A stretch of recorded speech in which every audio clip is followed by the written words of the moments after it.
Good morning students, कैसे हो सब? बढ़िया, चलो होने भी चाहिए। तो क्या किया था हमने लास्ट लेक्चर में? क्या किया था? सेट, है ना? तो सेट समझ आया क्या होता है? यस मैम, इसमें तो कुछ नहीं था। क्या पढ़ा था हमने? एक बार थोड़ा सा रिकॉल कर लेते हैं, उसके बाद आगे देखते हैं, ठीक है?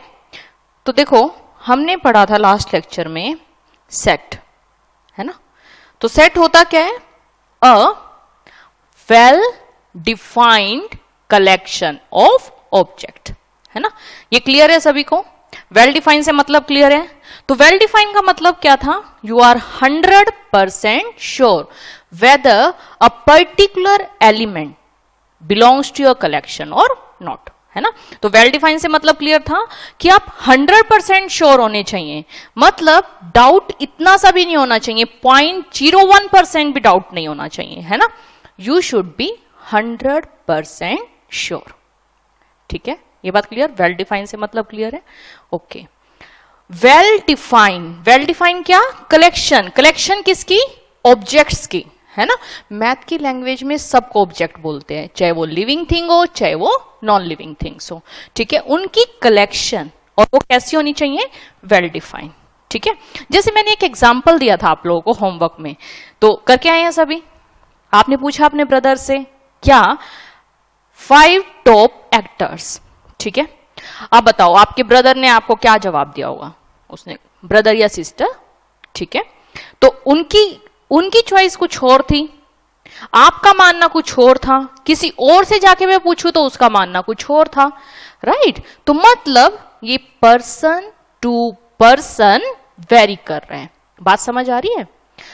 पर्सन टू पर्सन वेरी कर रहे हैं, मतलब सबके विचार इसके बारे में अलग अलग है। पहला पर्सन कुछ और कह रहा है, दूसरा पर्सन कुछ और कह रहा है, तीसरा कुछ और कह रहा है, राइट?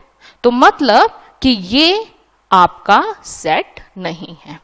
तो ये बात क्लियर हो गई? सेट में केवल वही आएगा जब पर्सन टू पर्सन वेरी ना करे, मतलब सबकी राय उसके बारे में सेम हो।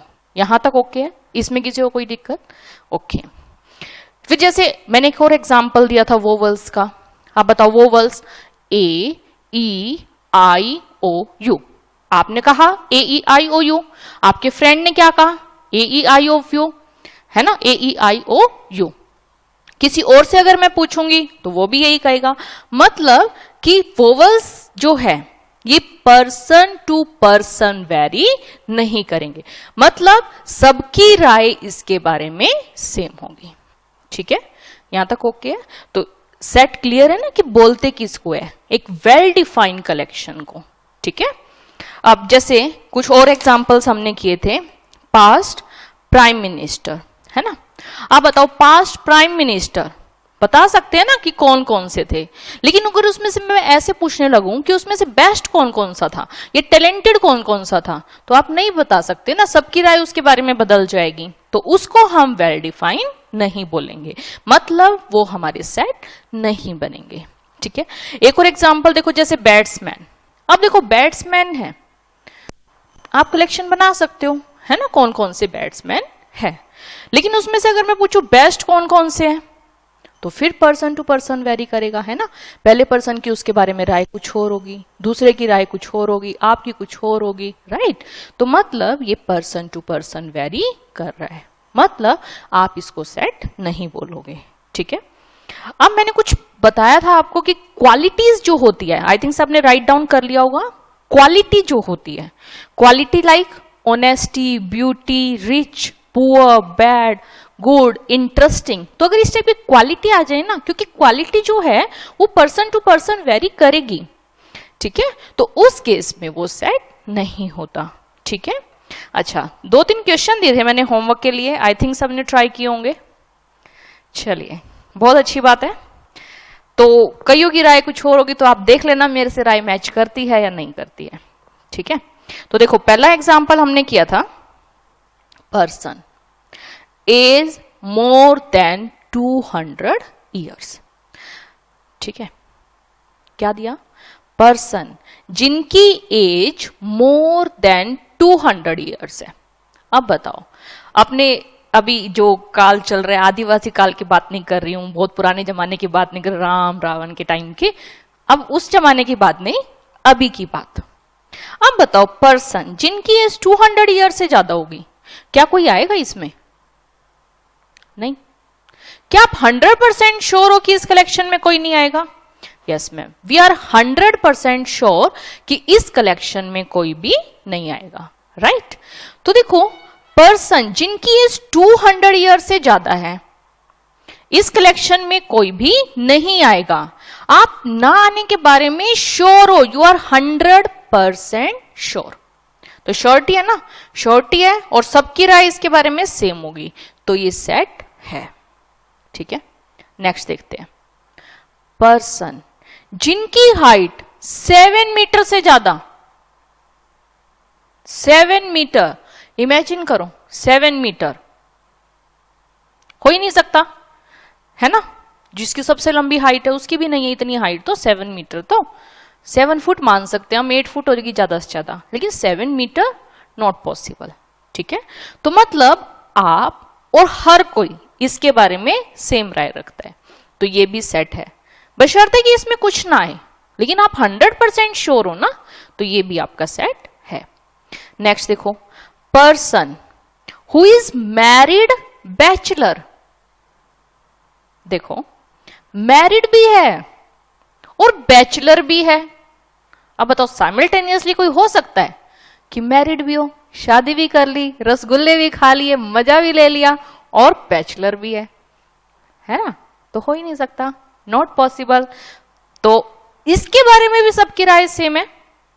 यस मैम, सबकी राय सेम है, तो ये भी हमारा सेट है। तो मतलब बात समझ आ रही है? सेट क्या होता है? अ वेल डिफाइंड कलेक्शन, मतलब कोई भी कलेक्शन, चाहे उस कलेक्शन में कुछ ना आए, लेकिन हमें 100% श्योरिटी होनी चाहिए। ठीक है, आई थिंक सबको क्लियर है? ओके, बहुत अच्छी बात है। चलिए अब कुछ एग्जाम्पल से इनको देखते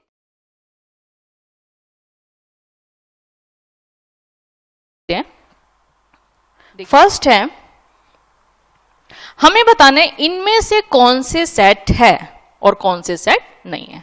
ठीक, ओके, तो देखो पहला क्या है? The collection of all months of a year beginning with the letter J. ठीक है, collection of all months of a year beginning with the letter J. अब मुझे बताओ, क्या आप बता सकते हो कौन कौन से मंथ है जिनकी स्टार्टिंग लेटर जे से होगी? यस मैम, कौन कौन से? जनवरी है ना, फरवरी, मार्च, अप्रैल, ये तो नहीं होगा, मई, जून, जुलाई, अगस्त, सितंबर, अक्टूबर, नवंबर, दिसंबर। मैम और तो कोई नहीं आ रहे। ओके, तो मतलब जनवरी, जून, जुलाई, ये 3 एलिमेंट इस कलेक्शन में आ रहे हैं, है ना? तो collection of all months of year beginning with the letter J. आप बता सकते हो। अब मुझे बताओ, आपकी राय ये थी कि जे से स्टार्ट होने वाले जनवरी है, जून है और जुलाई है। अब मुझे बताओ, क्या आपके फ्रेंड की भी यही राय होगी? क्या मेरी भी यही राय होगी? है ना, सबकी यही राय है। तो सबकी अगर ये राय है, तो क्या मैं ये कह सकती हूं कि ये एक सेट है? यस मैम, ये एक सेट है। ठीक है, ओके, अगला देखते हैं। Collection of 10 most talented writer of India. देखो यहां क्या कह रहा है? Most talented writers of India. अब मुझे बताओ, टैलेंटेड राइटर, आपकी राय कुछ और हो सकती है, मेरी राय कुछ और हो सकती है, किसी और से पूछे उसकी राय कुछ और हो सकती है ना? मतलब ये पर्सन टू पर्सन वेरी कर रहा है, मतलब सबकी राय इसके बारे में सेम नहीं है। तो बताओ, क्या ये सेट बनेगा? नहीं। क्यों नहीं बनेगा? मैम इसमें टैलेंटेड वर्ड है, तो टैलेंट तो सबकी राय उसके बारे में अलग है ना? तो हम कैसे कह सकते हैं? We are not 100% sure. बात समझ आई? यस मैम, ओके, तो ये हमारा सेट नहीं है। ठीक है, आगे देखते हैं। क्या कह रही है आपसे? अ टीम ऑफ 11 तक तो ठीक है। 11 क्या? Best cricket batsman. अब बताओ बेस्ट वर्ड आ गया। अब बताओ बेस्ट वर्ड आते ही क्या हुआ? आपकी राय कुछ और हो गई, मेरी राय कुछ और हो गई, है ना। बेस्ट, सबकी राय पर्सन टू पर्सन वेरी कर गई। तो बताओ क्या इसको मैं सेट कह सकती हूं? नहीं मैम, इसको तो सेट नहीं बोलेंगे। ठीक है, ओके, ये हमारा सेट नहीं है। ओके, नेक्स्ट देखो, collection of all boys in your class. अब देखो आपकी क्लास में कितने भी पर्सन हो या मतलब आपके स्कूल के, सबकी राय सेम होगी ना। Collection of all boys in your class, कि जितने भी बॉयज हैं उनकी कलेक्शन कर लो, है ना। तो ये एक वेल डिफाइंड कलेक्शन है, सबकी राय सेम होगी इसके बारे में।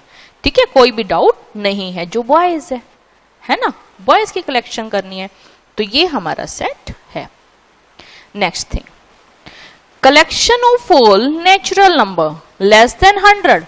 अब 100 से लेस नेचुरल नंबर, सबको पता है 1 2 3 1 से स्टार्ट होंगे ना। जो नेचुरल नंबर होते हैं ये कहां से स्टार्ट होते हैं? 1 से। तो 1 2 3 अप टू 99। ठीक है, तो मतलब 1 से लेके 99 तक नेचुरल नंबर इसमें आ जाएंगे। इसने बोला लेस देन 100, तो मतलब 100 उसमें इंक्लूड नहीं होगा। ये बात है ना, हाईलाइट कर लिया करो कि लेस देन 100 बोला है, तो लेस देन 100 का मतलब 100 से लेस, 100 उसमें इंक्लूड नहीं है। ठीक है, तो 1 से लेके 99 सबके लिए बराबर। ओके, तो मतलब मैं इसको सेट बोल सकती हूँ। ठीक है, बात समझ आ रही है? ओके, आगे देखते हैं। नेक्स्ट है a collection of novel writer by the writer Munshi Premchand, written by Munshi Premchand. Collection of novel written by the writer Munshi Premchand. अब देखो मुंशी प्रेमचंद ने कौन कौन से नोवेल्स लिखे थे, उनकी कलेक्शन तो हम कर सकते हैं ना। ठीक है, तो आप 100% श्योर, यहां बेस्ट, क्वालिटी, ऑनेस्टी इस टाइप की वर्डिंग नहीं आई है ना। तो मतलब आप 100% श्योर हो सकते हो कि ये मुंशी प्रेमचंद ने लिखा था और ये मुंशी प्रेमचंद ने नहीं लिखा था। ठीक है, तो ये हमारा सेट है। ठीक है, आगे देखिए। नेक्स्ट है collection of all even integers.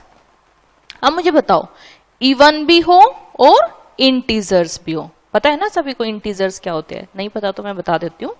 देखो 2 4 6 अप टू सॉन इंफिनिटी, ये तो हो गए पॉजिटिव।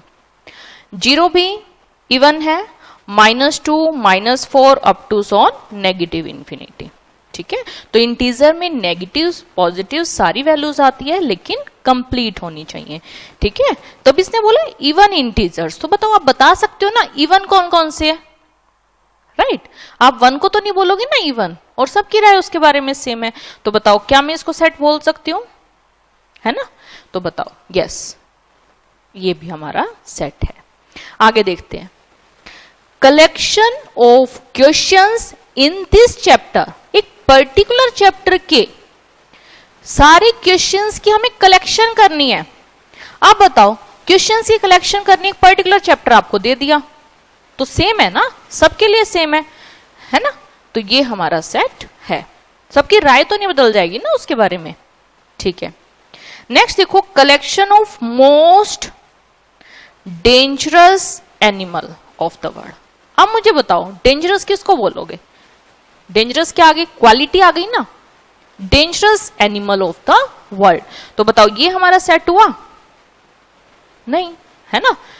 कुछ भी हो सकता है डेंजरस, किसको बोलते? हो सकता है लोयन भी हमारे लिए डेंजरस ना हो और सबकी राय उसके बारे में अलग अलग हो, है ना।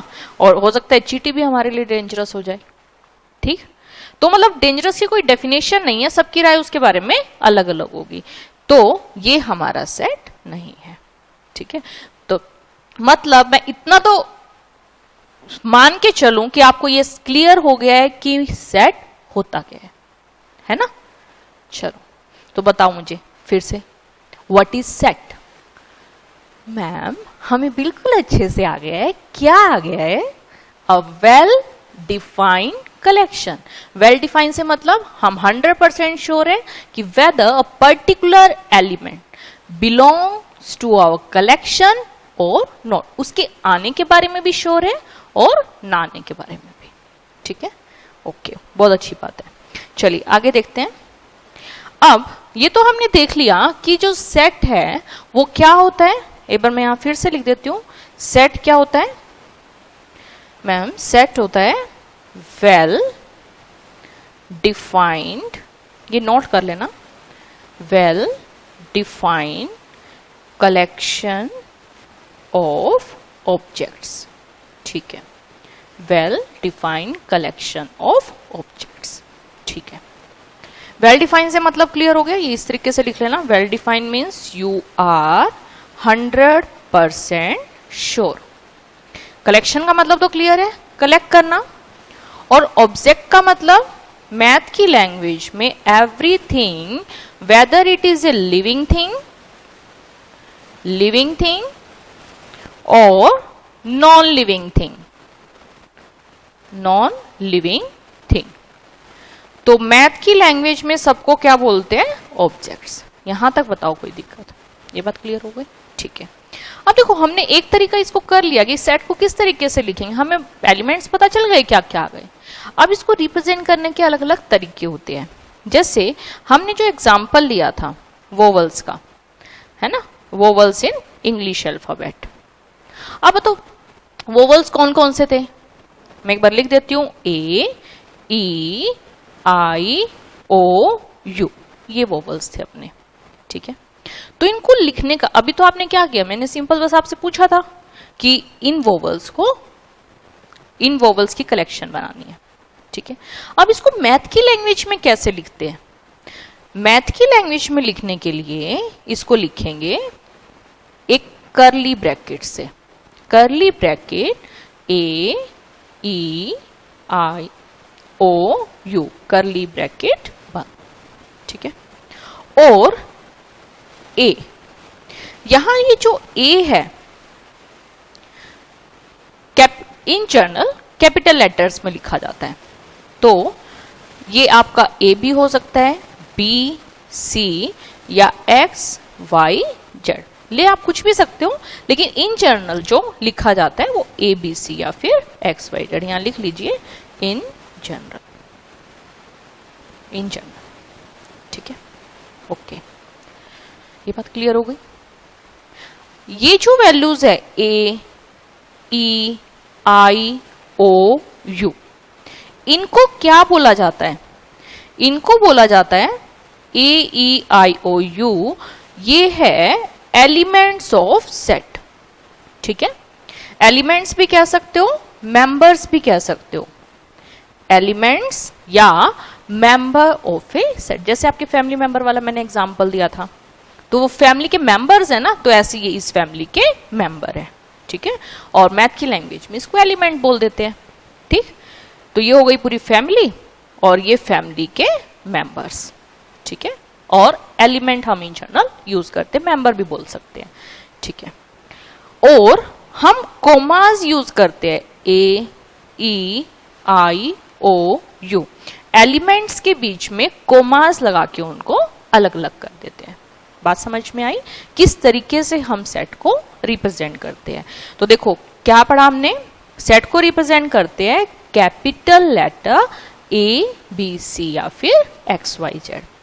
जो एलिमेंट्स है ए, ई, आई, ओ, यू, ऐसे अलग अलग लिख देते हैं। ठीक है, अच्छा एक और आप लिख के दिखाओ, मेरे साथ साथ करो। मैंने आपको एक एग्जाम्पल दिया, मैंने दिया सेट बना के दिखाओ मुझे नेचुरल नंबर का, नेचुरल नंबर्स। लेकिन नेचुरल नंबर्स कौन से? Natural number less than 10। ठीक है, नेचुरल नंबर आप लोगों को पता है, बताओ कहां से शुरू होते हैं? 1 से। ये बात तो क्लियर है ना, नेचुरल नंबर 1 से शुरू होते हैं। ठीक है, ये बात क्लियर है। तो बताओ अपने को सेट बनाना है, तो नेचुरल नंबर 10 से छोटे 1 आ जाएगा, 2, 3, 4, 5, 6, 7, 8, 9। क्या मैं इसमें 10 ले लू क्या? नहीं मैम 10 नहीं आएगा, क्योंकि इसने दिया है लेस देन 10, 10 से छोटे होने चाहिए, मतलब कहां तक होने चाहिए, 9 तक होने चाहिए। ठीक है, तो इसको कैसे रिप्रेजेंट करेंगे, ए बी सी, जैसी आपकी मर्जी हो, ये कोई जरूरी नहीं है ए ही लिखना है, कुछ भी ले सकते हो। तो ए 1 2 3 4 5 6 7 8 9। तो देखो सारे एलिमेंट्स लिख दिए, किससे, with the help of commas and curly bracket. और रिप्रेजेंटेशन कैसे हो गई, capital letter A B C या फिर एक्स वाई जेड, ये आपकी मर्जी है। क्लियर है? ठीक है, तो मतलब हमें सेट बनाना आ गया। ठीक है, तो देखो एक तो ये तरीका हो गया सेट बनाने का, है ना, इसको बोलते हैं, लिख लीजिए मेरे साथ साथ, ये जो तरीका है इस एग्जाम्पल के साथ ही लिख लीजिए, एक बार 1 मिनट नोट कर लीजिए इसको। Vowels A E I O you, किस तरीके से इसको रिप्रेजेंट करते हैं, set A E I O U, इनको with the help of commas हम सेपरेट कर देते हैं सारे एलिमेंट्स को, और करली ब्रैकेट से रिप्रेजेंट करते हैं। ऐसे ये वाला एग्जाम्पल भी लिख लीजिए, नेचुरल नंबर लेस देन 10, किस तरीके से इनको रिप्रेजेंट करना है। ठीक है,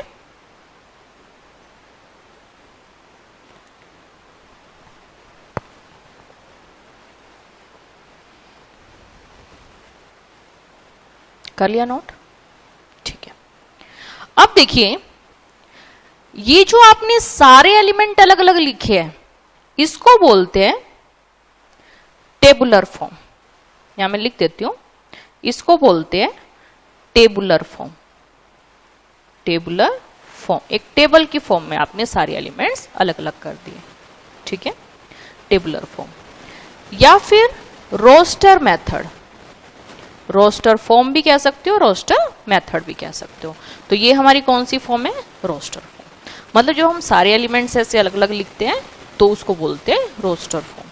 तो एक तो ये तरीका हो गया इसको रिप्रेजेंट करने का, एक और तरीका होता है, एक बार वो और देख लेते हैं।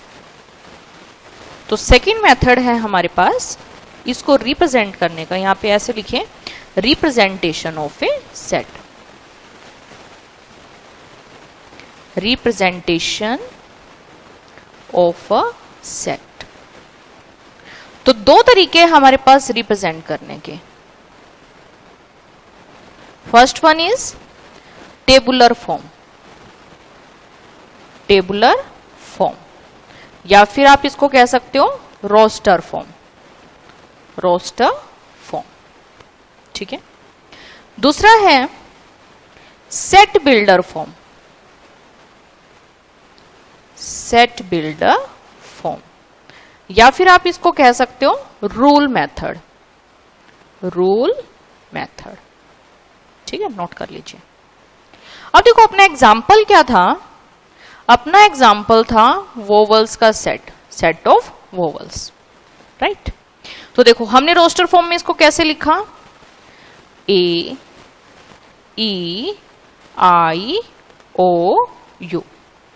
ठीक है, अब इसको सेट बिल्डर में कैसे लिखना है, देखिए सेम एग्जाम्पल कि हमें सेट बनाना है वोवल्स का, तो इसको लिखेंगे ए, यहां तो सेम है, ठीक है, ब्रैकेट भी आएगी, यहां आपको लिखना है एक्स, और ये ऐसे कॉलन का साइन, इसको रीड करते हैं सच दैट, इसको रीड करते हैं such that.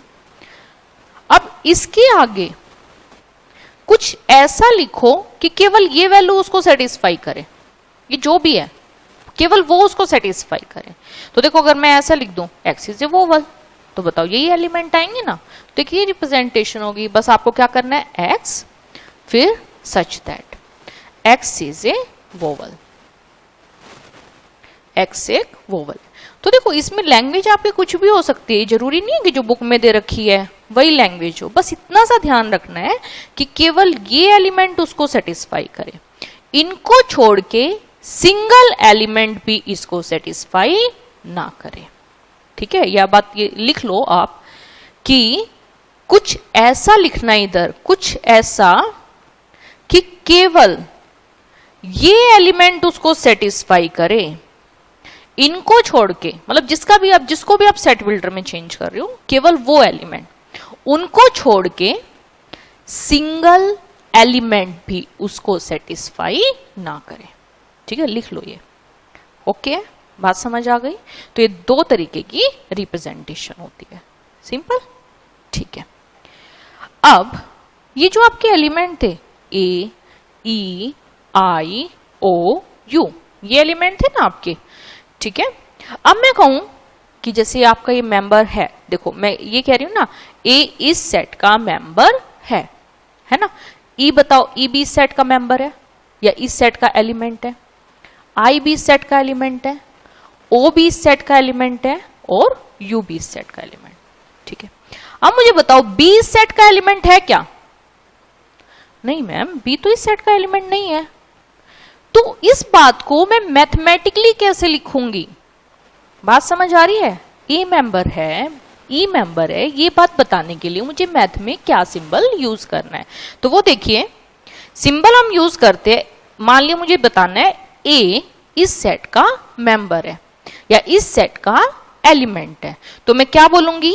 A belongs to, ये जो आपको सिंबल नजर आ रहा है ना, ये ई, स्टाइलिश टी, ये जो ई नजर आ रहा है, इसको रीड करते हैं belongs to. Belongs to, belongs to का मतलब ये साइन होता है आपका, लिख लो, डरना मत भाई, एप्सिलॉन। एप्सिलॉन का सिंबल होता है और इसका मतलब क्या होता है? Belongs to. तो देखो ए बिलोंग्स टू ए, जैसे अपने रियल लाइफ में होता है, बिलोंग्स टू नहीं बोलते कि आप, मैं इस फैमिली से बिलोंग करता हूं, मैं इस फैमिली से बिलोंग करती हूँ, है ना। तो जैसे मैं रिच फैमिली से बिलोंग करती हूँ, मैं जिंदल फैमिली से बिलोंग करती हूँ। ठीक, तो ऐसे ही अपना रिलेशन बताने के लिए कि ए इस फैमिली का मेंबर है, यानी कि इस फैमिली से बिलोंग करता है, मैथमेटिकली क्या सिंबल यूज करते हैं? ये सिंबल यूज करते हैं। ठीक है, ए बिलोंग्स टू ए। ठीक है, अच्छा अब मुझे बताओ क्या ई बिलोंग कर रहा है क्या? यस मैम, ई भी बिलोंग कर रहा है ए से, तो ई भी बिलोंग कर रहा है ए से। ठीक है, अच्छा मुझे बताओ क्या बी बिलोंग कर रहा है क्या? बी बिलोंग कर रहा है? नहीं मैम, बी तो बिलोंग नहीं कर रहा। तो इस बात को मैं मैथमेटिकली कैसे प्रेजेंट करूंगी? मैथमेटिकली प्रेजेंट करने का तरीका है, बी बिलोंग नहीं कर रहा ए से, तो ये सिंबल यूज करते हैं। बी, इसको रीड करते हैं does not belongs to. Does not belongs to, ये नोट करते जाना साथ के साथ। ठीक है, तो बताओ बात समझ आ रही है? यस मैम, कि अगर उस फैमिली का मेंबर है, मतलब उससे बिलोंग कर रहा है, तो हम क्या सिंबल यूज करेंगे? ए बिलोंग्स टू ए। अगर उस फैमिली का मेंबर नहीं है तो कैसे लिखेंगे? बी, जैसे बी इसमें नहीं है, ठीक है, कोई भी एग्जांपल हो सकता है ये, तो B does not belongs to A, कि बी बिलोंग नहीं कर रहा है। क्लियर? ठीक है, चलो बात समझ आई तो मुझे करके बताओ। नोट कर लिया सभी ने?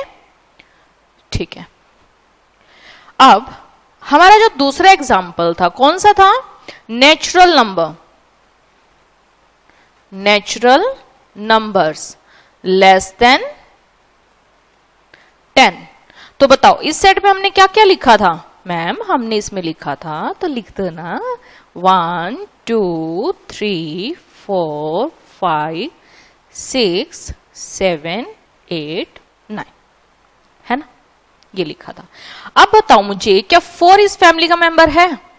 यस मैम, हमें दिखाई दे रहा है 4 इस फैमिली का मेंबर है, तो लिख दो 4 बिलोंग्स टू ए। अच्छा बताओ 12 इस फैमिली का मेंबर है? नहीं है, तो इसको कैसे लिखेंगे?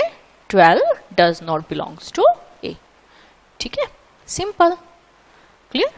तो अगर फैमिली का मेंबर है तो बिलोंग्स टू का साइन, उस फैमिली का मेंबर नहीं है तो डज नॉट बिलोंग्स टू का साइन। वेरी सिंपल, क्लियर यहां तक?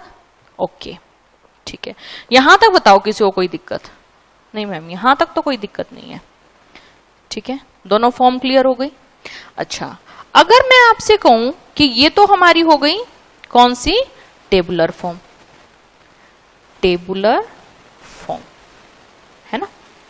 अच्छा, अगर मैं कहूं इसको सेट बिल्डर में रिप्रेजेंट करके दिखाओ, कैसे रिप्रेजेंट करना है? Set builder form, set builder form. तो बताओ क्या लिखोगे, एक बार सोचो, लिखो। यस, लिख लिया, सेट बिल्डर फॉर्म।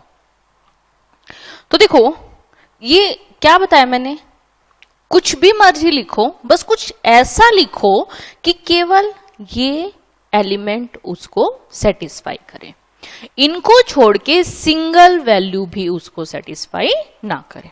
ठीक है, तो देखो a इज इक्वल टू, यहां क्या लिखोगे? x, सबसे पहली बात क्या? x, फिर कोलन, है ना, और इसको कैसे रीड करते हैं? Such that. अब यहां आपकी मर्जी है कि कुछ भी लिख सकते हो। अब कुछ ऐसा क्या लिखो कि केवल ये एलिमेंट उसको सेटिस्फाई करे? लिख देते हैं, है ना। x is a natural number, x is a natural number less than 10, है ना। बताओ कोई मुश्किल है? जो भी दे रखा है नेचुरल नंबर लेस देन 10 चाहिए ना, तो natural number less than 10, right. अब बताओ और क्या लिख सकते हैं, और देख लेते हैं। a is equal to x such that x belongs to n, n होता है आपका natural number, natural number.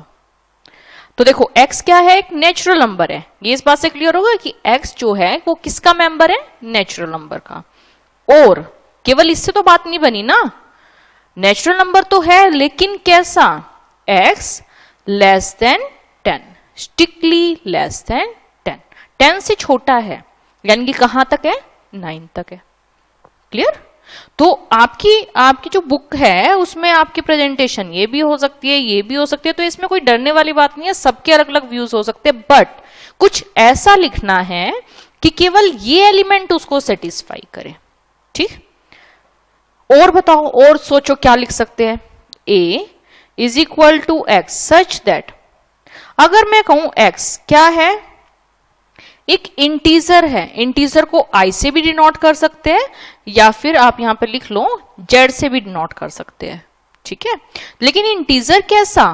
Positive, एक पॉजिटिव इंटीजर है। एक बार ये बात और लिख लीजिए, जो इंटीजर्स होते हैं आपके इंटीजर्स, और मैं बात करती हूं पॉजिटिव इंटीजर्स की, तो पॉजिटिव इंटीजर्स आपके शुरू होंगे 1 से, 1 2 3 अप टू ऑन इंफिनिटी। अगर मैं बात करती हूं नेगेटिव इंटीजर्स की, ये नोट कर लीजिए, नेगेटिव इंटीजर्स की, तो ये आपके होंगे माइनस इंफिनिटी, -3, -2, -1। मैम आपने यहाँ 0 तो लिखा ही नहीं कहीं पे भी, ना वो पॉजिटिव में आया ना वो नेगेटिव में आया, है ना। तो 0 क्या इंटीजर नहीं है? बिल्कुल है, 0 भी एक इंटीजर है, बट 0 ना ही पॉजिटिव होती है ना ही नेगेटिव होती है।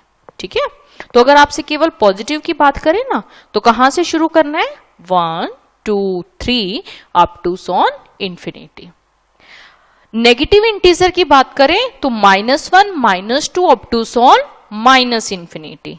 ठीक है, अच्छा, लेकिन मैम अगर मुझे 0 लिखना हो तो उसकी प्रेजेंटेशन में आपको बाद में बताऊंगी कि उसको बोलते क्या है अगर हमें 0 भी चाहिए। ठीक है, वो जैसे जैसे आता जाएगा मैं आप लोगों को बताते जाऊंगी। अभी के लिए बस इतनी जरूरत है कि जो पॉजिटिव इंटीजर्स है वो कहां से शुरू होंगे? 1 2 3 up to on infinity.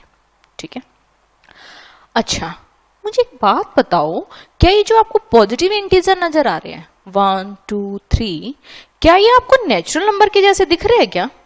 Yes ma'am, ये तो बिल्कुल नेचुरल नंबर है। तो बताओ, ये बात क्लियर हो गई कि जो पॉजिटिव इंटीजर होते हैं वो नेचुरल नंबर्स होते हैं। ठीक है, तो बताओ, मैं यहां लिख सकती हूँ ना, x क्या है? एक पॉजिटिव इंटीजर है, और x less than equal to 9 भी लिख सकते हो, x लेस देन 10 भी लिख सकते हो। ठीक है, ये आपकी मर्जी है। तो मतलब प्रेजेंटेशन कुछ भी हो सकती है। बात समझ आ गई? बस इतना सा आपको ध्यान रखना है कि यहां बस लिखना है x, उसके बाद ये कोलन, उसके बाद कुछ ऐसा कि केवल ये एलिमेंट उसको सेटिस्फाई करे, इनको छोड़ के सिंगल एलिमेंट भी सेटिस्फाई ना करे। तो बताओ क्या इस एग्जांपल में कुछ और आएगा कि x नेचुरल नंबर है और 10 से छोटा है तो 1 to up to 9 आएंगे।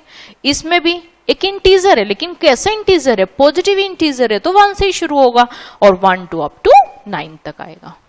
ठीक है, क्लियर? ओके। तो मतलब क्या मैं ये कह सकती हूँ आप लोगों को समझ आ चुका है कि किसी भी सेट को दो तरीके से रिप्रेजेंट किया जा सकता है। एक हमारा हो गया टेबुलर फॉर्म, सारे एलिमेंट हमने अलग अलग लिख दिए। दूसरा हो गया हमारा सेट बिल्डर फॉर्म, जिसमें एक्ट सच दैट करके कुछ भी लिखे मैम हमारी मर्जी है, लेकिन केवल ये एलिमेंट उसको सेटिस्फाई करे। ठीक है, ओके यहां तक किसी को कोई दिक्कत? इनके एग्जाम्पल हम बाद में करेंगे, अभी बस आप समझ लीजिए कि इसका मतलब क्या है और किसी भी सेट को कैसे रिप्रेजेंट करते हैं। ठीक है, चलिए आगे देखिए।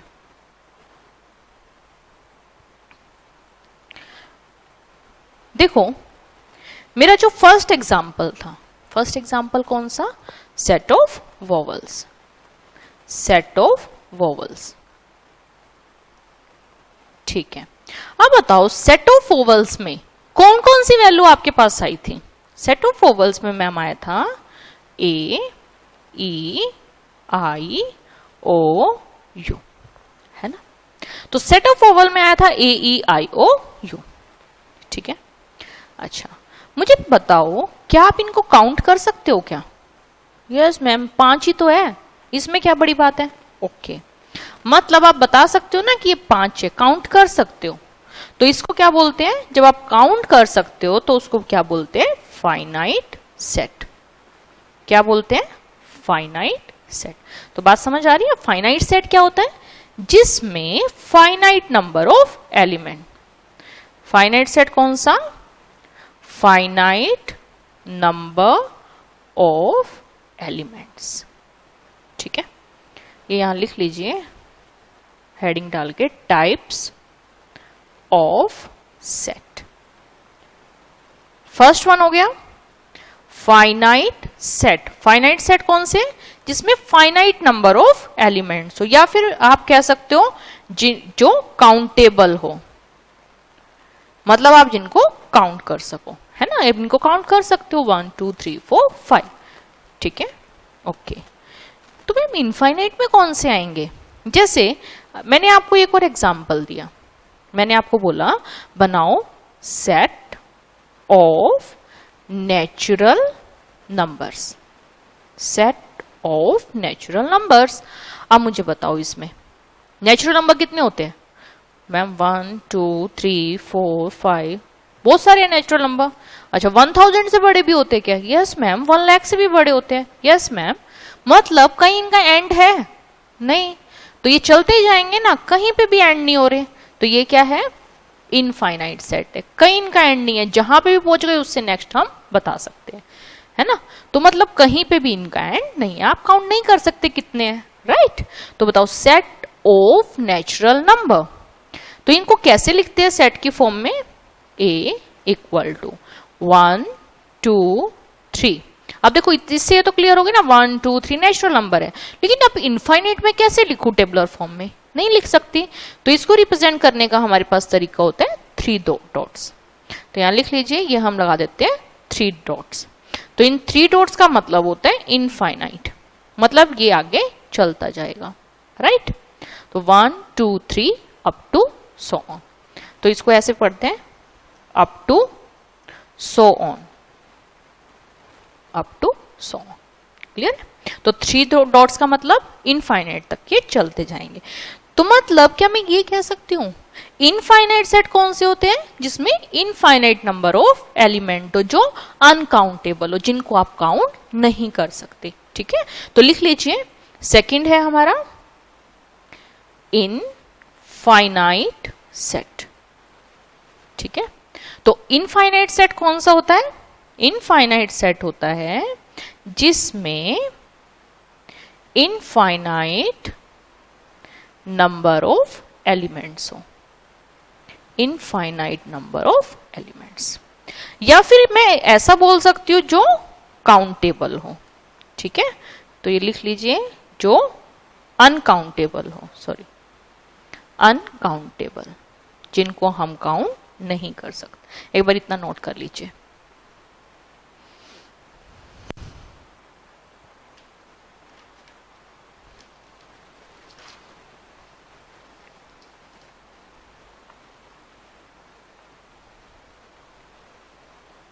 कर लिया नोट? ठीक है, अब देखो ये तो बात हो गई इनफाइनाइट की। अब जैसे हमने एक और एग्जाम्पल किया था, फाइनाइट सेट का ही एग्जाम्पल है हमारे पास। मैंने बताया था आपको सेट बनाना है, set of natural number, set of natural numbers less than 100। ठीक है, अगर इसका सेट बनाना आ जाए।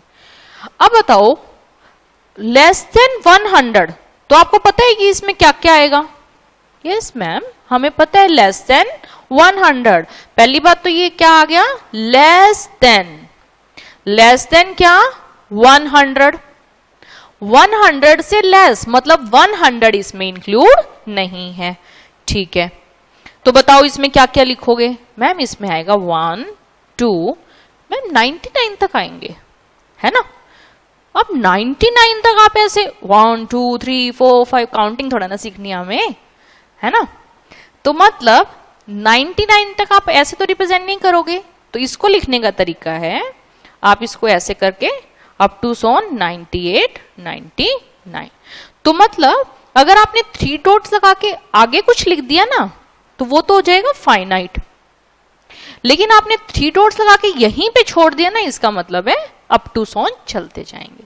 तो लास्ट में अगर वैल्यू आ जाए ना, तो वो फाइनाइट सेट हो जाएगा। आ रही है बात समझ? है तो इसमें भी 3 डॉट्स। ठीक है, तो इसका मतलब है अप टू सोन कहां तक? 98 99 तक।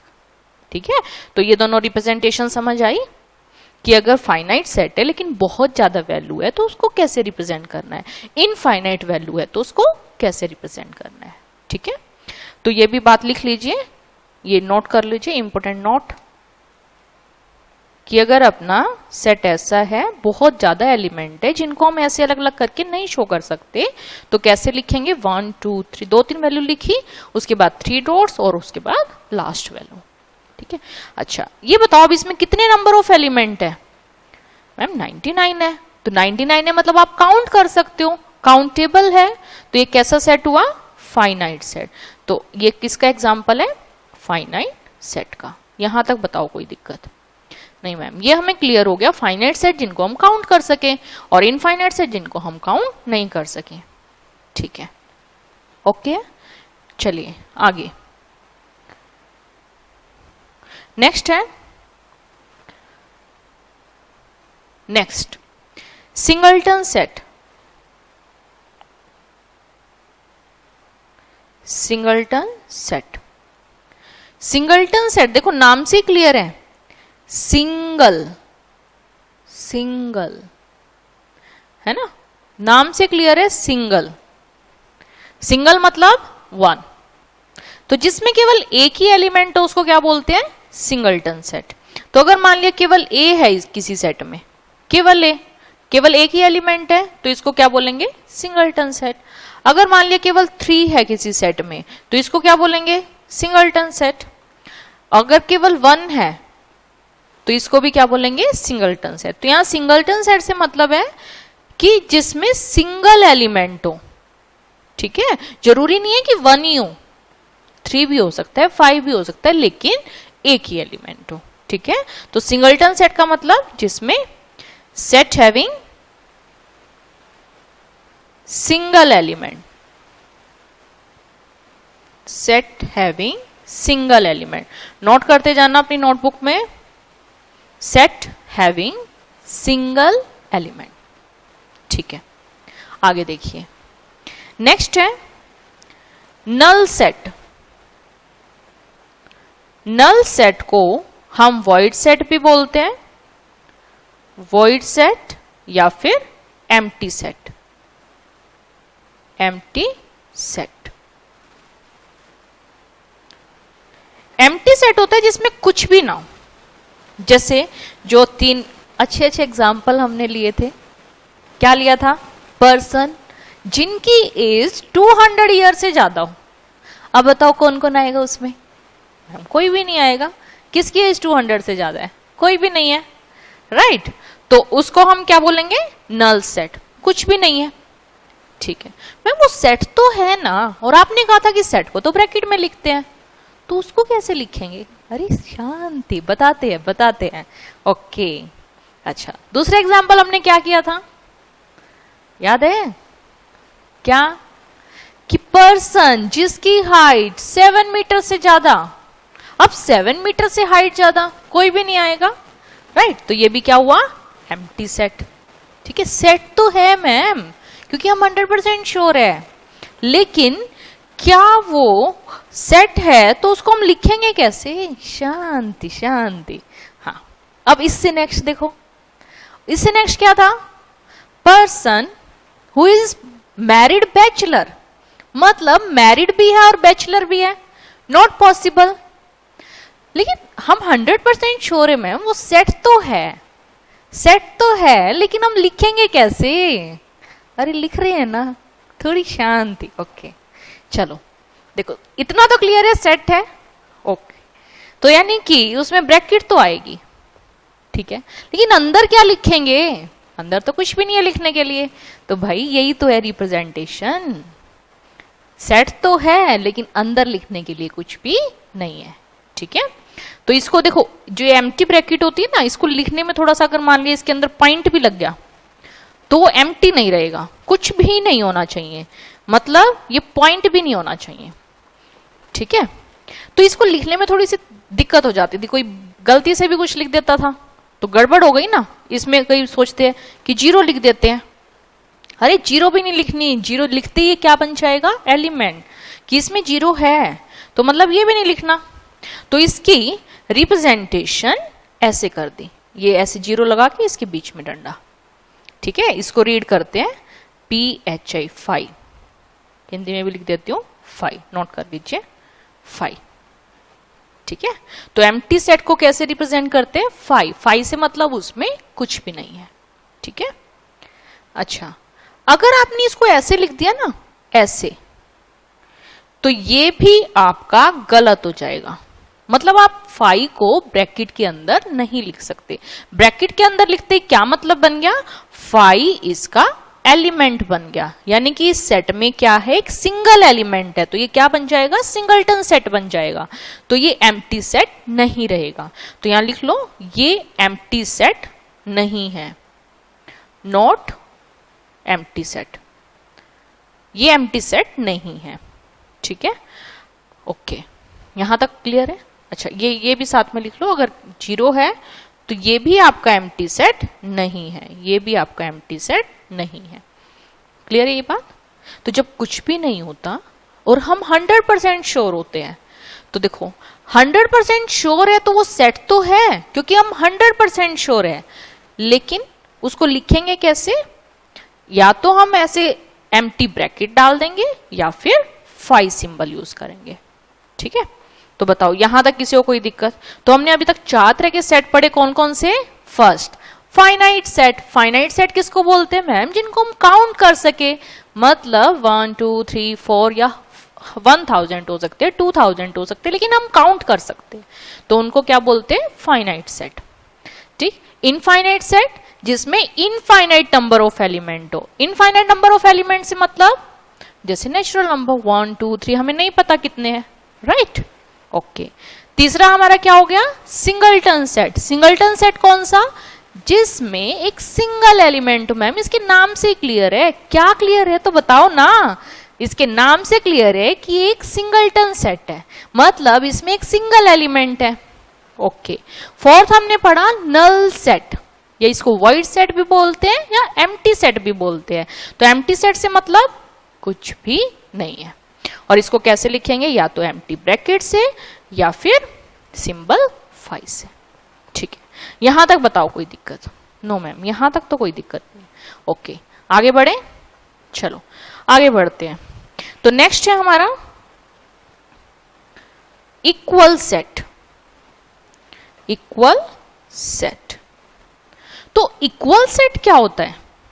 फॉर एग्जाम्पल मैंने दिया ए में एलिमेंट है 1 2 3, बी में एलिमेंट है 1 3 2, ठीक है। अब मुझे बताओ क्या ये दोनों इक्वल है? नहीं मैम, इक्वल तो कैसे है? इक्वल तो नहीं है। क्यों भाई? मैम इसमें तो पहले आया 1 और इसमें भी हमें दिख रहा है 1, ठीक है। लेकिन मैम इसमें यहाँ 2 है और इसमें 3 है, तो बताओ कैसे इक्वल हो सकते हैं? नहीं है। इसमें यहां पर है 3 और यहां पर है 2, यानी कि इक्वल तो नहीं है।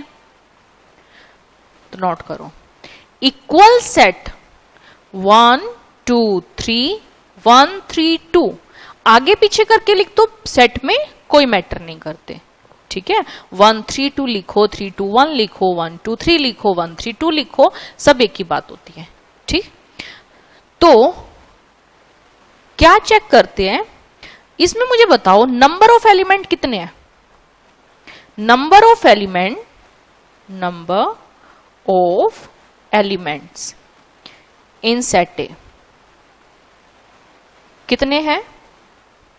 मैम 3 है। ओके, अच्छा ये बताओ मुझे number of elements in set B. Set B में कितने एलिमेंट है? मैम ये भी 3 है। ओके, मतलब सेम नंबर ऑफ एलिमेंट। फिर अब चेक करो कि एलिमेंट सेम है क्या? यहां 1 है, यहां भी 1 है। हाँ मैम ये तो ठीक है। यहां 2 है, यहां एक 2 है। Yes ma'am. यहां 3 है और यहां भी 3 है, मतलब 3 ही एलिमेंट और तीनों एलिमेंट उसमें है, तो नंबर ऑफ एलिमेंट सेम है। एंड सेम एलिमेंट है ना, सेम एलिमेंट्स, तो वो सेट क्या होते हैं? Equal set.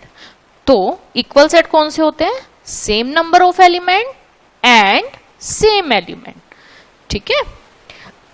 और एक बात और लिखो, note, order doesn't matter.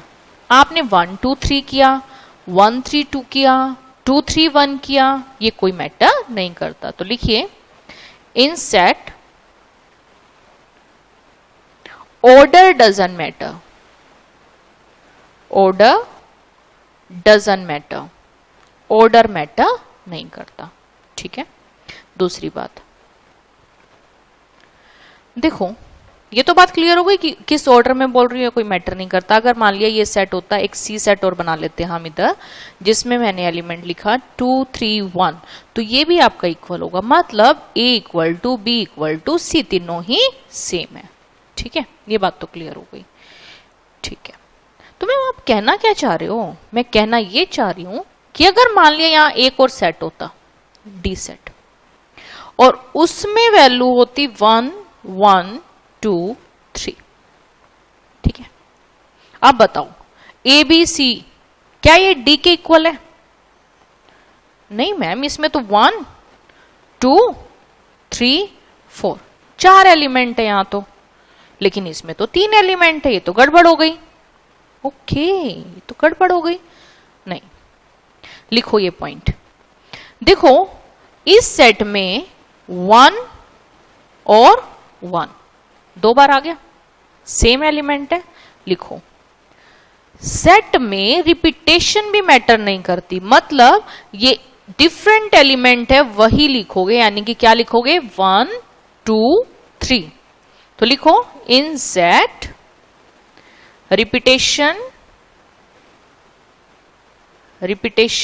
Doesn't matter, repetition भी मैटर नहीं करती, ओनली डिफरेंट एलिमेंट आपको लिखने हैं, only different element, different elements, ठीक है। आ रही है बात समझ? Yes ma'am. तो क्या मैं कह सकती हूं A is equal to B is equal to C is equal to D, ठीक है।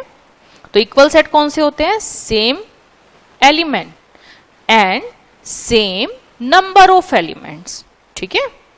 क्लियर है? यहां तक बताओ कोई दिक्कत? ठीक, नेक्स्ट लास्ट नोट कीजिए, equivalent set.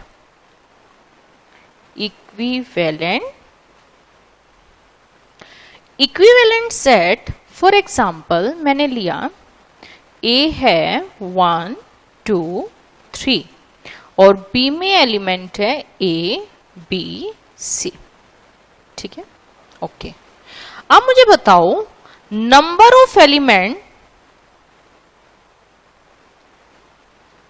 In set A set में कितने एलिमेंट है? मैम 3 है, okay. Number of elements in set B, set B में बताओ कितने एलिमेंट? मैम 3 है, ओके। मतलब बिल्कुल सेम नंबर ऑफ एलिमेंट है, ओके। अच्छा, क्या एलिमेंट भी सेम है क्या? चेक करें, इधर है 1, इधर है, मैम ये तो किसी से भी मैच नहीं कर रहा, ओके। तो मतलब इनकी नंबर ऑफ एलिमेंट तो सेम है लेकिन एलिमेंट सेम नहीं है, तो इनको क्या बोलते हैं? इक्विवेलेंट सेट, कि सेम नंबर ऑफ एलिमेंट्स है ना, लेकिन एलिमेंट जरूरी नहीं है सेम हो। तो क्लियर है, इक्विवेलेंट सेट क्या होता है? Set having